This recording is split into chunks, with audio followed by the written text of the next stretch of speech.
Hi everybody, Justin here with Justin-BuysHouses. Today I wanted to have a quick conversation about taxes, most specifically real estate taxes. As we all know, living in the US, or more specifically in Pennsylvania, we pay a lot of taxes. There's sales tax on items that we buy, there's income tax on money that we earn, but for any of us that own real estate, we have property taxes, and they're mainly comprised of three different things. In the beginning of the year, usually around March, April, we have to pay city or county tax. So our local township, our local city, and our county, those taxes are due. In Bucks County, where I live, they comprise about a third of your total real estate taxes.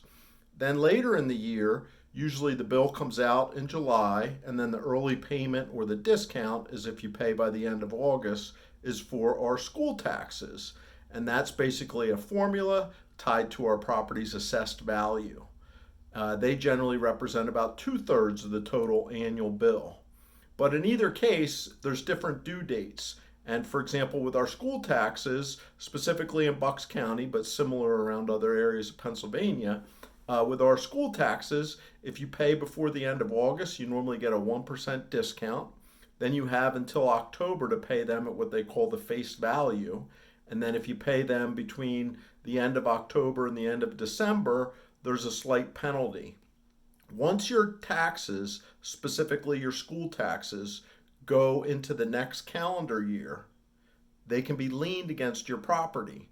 Now, a lien can hurt you in several ways. If you have a lien against your title or deed, it could, add up with additional fees or penalties, and it's something you'd have to take care of whenever you would sell your house, or if you were refinancing, it could affect it.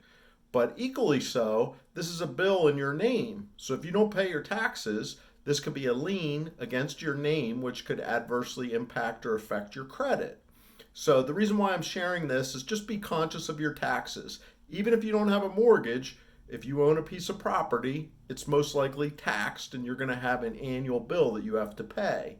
If you just bury your head in the sand and don't pay it, there's fees and penalties that are going to add up, and very quickly it could take a normal tax bill and make it a lot higher. If you want to know if you are behind, you can contact your local county tax collector, and there's a real estate collector responsible for each area. You can generally contact them and get an estimate. Once again, I'm not trying to share anything bad or negative. This is reality. If you own a piece of property, unfortunately, you have to pay taxes.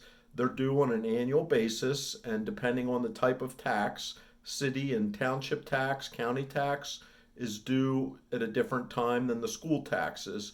But either way, they're all due by the end of the year. You can pay them a little late with a penalty, but if it goes beyond the calendar year, look out, because you're going to eventually have a lien, and if you don't pay it, that lien could be used to foreclose against you.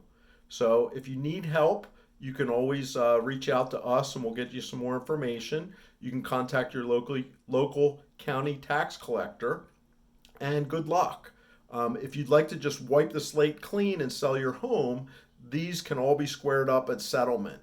So even if you're behind in your property taxes, even if it's a huge bill, it can all be satisfied at closing depending on the equity in your home and how much you owe. If you want to evaluate your situation, just get in touch with us. This is Justin-BuysHouses.com. There's some information in the link below. If you have any questions, feel free to email us, contact us. You're welcome to call. Once again, this is Justin. Enjoy your day.